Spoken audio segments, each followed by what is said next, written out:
now here in this example, security versus precision. Yeah. So look at this diagram and tell me what is the difference between the security and the precision. Yes, so you need the most security in the core of your system.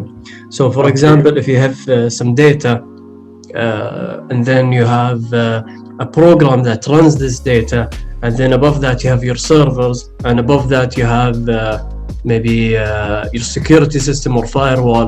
You need to keep your most sensitive data in most secure, your most valuable thing that is your data in the hardest place to reach. Very good. So, yeah. So security and precision, it's like you need to think about it when you think about security and to secure your system. So if the core of your data is if the core of your the thing that you're trying to secure is data, you need to keep it in the most safe place, which is inside and after many walls of protection, you can say. So you mean that precision is opposite. So in precision, you have to disclose as much information as needed, right?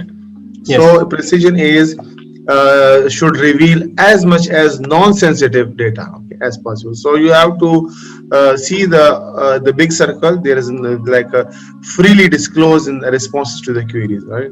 The inner circle may be inferred from the queries over there. Third one cannot be inferred from the queries, right?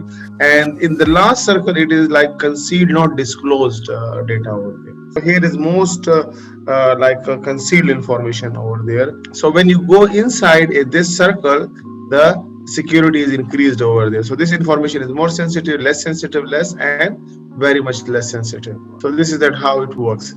So forbid security means forbid any queries that access sensitive data, even if aggregated result is no longer sensitive. Sometimes the aggregated results means, like for example, the average or the sum, it is not sensitive, but the individual results is sensitive. For example, if I say what is the average grades of the student, so from that one I cannot know which grade was Abdullah has it, or Fahad has it, or Abdulaziz has it. So from that I cannot guess it, but I can get the overall they give me information over there. So might be the overall information is not sensitive for me. So this is, for example, the result of all the students. So from this one I can know that some students have like a C grade, some have this one C plus, some has a B, some has a B plus, some has a A, some has a B plus. Okay, so from this I can know that how many students got B, how many students got C, so how many got C plus. So I can understand, but I cannot know from this graph who got what, right? So this is aggregated. So aggregated is not sensitive, let some time, but the individual are sensitive because of the privacy matters.